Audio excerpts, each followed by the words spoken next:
First class పిల్లల్ని తీసుకుంటాం. వాళ్ళు రాగానే మనకి అట్రాక్ట్ అవ్వాలని స్టోరీస్ అనేవి మనకు బాగా ఉపయోగపడతాయి. ఆ విధంగా స్టోరీ రూపంలో మరియు పిక్చర్ రూపంలో తయారు చేయబడింది ఏ టానిక్ ఫర్ లెర్నింగ్ ఇంగ్లీష్ అనే ఈ బుక్ అండి. ఈ బుక్లో A to Z వరకు ప్రతి లెటర్కి కూడా 5 నుంచి 7 వర్డ్స్ తీసుకోవడం జరిగింది. ఈ వర్డ్స్తో ఒక స్టోరీ రాసిన, కేవలం నేను ఏవైతే వొకాబులరీ తీసుకున్నానో అవే వొకాబులరీతో స్టోరీ రాయడం జరిగింది.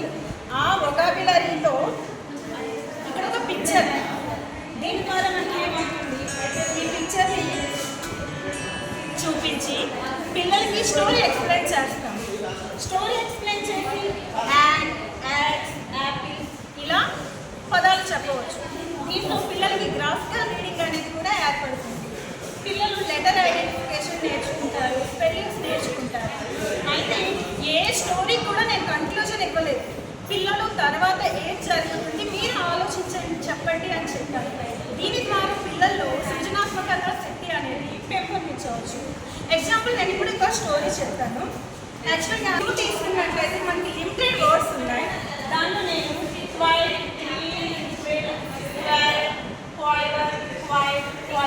క్యూ ఈ వర్డ్స్ తీసుకొని ఒక పిక్చర్ రెడీ చేసిన.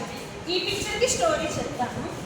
మహిష్మతి అనే రాజ్యంలో క్వీన్ గారు యుద్ధం చేసి బాగా అలసిపోయి స్నానం చేసి వచ్చి విశ్రాంతి తీసుకోవాలనుకుని తన వైల్డ్ పై విశ్రాంతి తీసుకుందామని నిద్రపోయారు. ఇంతలో మన క్వీన్ గారికి క్వైల్తో నిమిరుకుంటూ నిద్రపోవాలి అని అనిపించింది. ఇక మన క్వీన్ గారు ఏం చేశారు, మంచిగా క్వైల్ట్ పై ఎట్లా అంటే ఈ క్వైల్తో నిమిరుకుంటూ నిద్రపోతున్నారు. ఈ విషయం ఎవరికి తెలిసిందంటే వీళ్ళు ఎవరిది, క్వైల్ది. ఈ విషయం క్వైల్కి తెలిసి నా క్విల్తో రాణి గారు అక్కడ నిద్రకుంటూ నిద్రపోతున్నారు, నేను వారికి ఖచ్చితంగా వెళ్తాను అని చెప్పి తన వైవర్ని పట్టుకొని రాణి దగ్గరికి వెనక్కి వచ్చారు. ఈ విషయం రాజ్యంలోని ప్రజలందరికీ తెలిసింది. తెలిసి క్యూలో వచ్చి ఈ క్వైల్కి క్వశ్చన్ వేశారు. ఏమని క్వశ్చన్ వేశారు, తర్వాత ఏం జరిగి ఉంటుంది పిల్లలు మీరు ఊహించి చెప్పాలి. ఓకేనా సార్? ఈ విధంగా పిల్లలకి పిక్చర్ గ్రాఫికల్ రీడింగ్ అవుతుంది. స్టోరీ చెప్పడం, వాళ్ళ ఆలోచన శక్తిని పెంపొందించడం, స్పెల్లింగ్స్ నేర్పించడం, ఇంకా capital letter identification, graphical reading అనేవి జరుగుతుంది. అదేవిధంగా ఇలా A to Z వరకు రాయడం జరుగుతుంది. అదే బుక్ ఎండింగ్లో 625 సెంటెన్స్ ఇన్ 1 పేజ్. ఈ విధంగా కొన్ని వర్డ్స్ తీసుకొని వీటి సహాయంతో 625 పదాలు ఒకే పేజ్లో మనం చెప్పవచ్చు.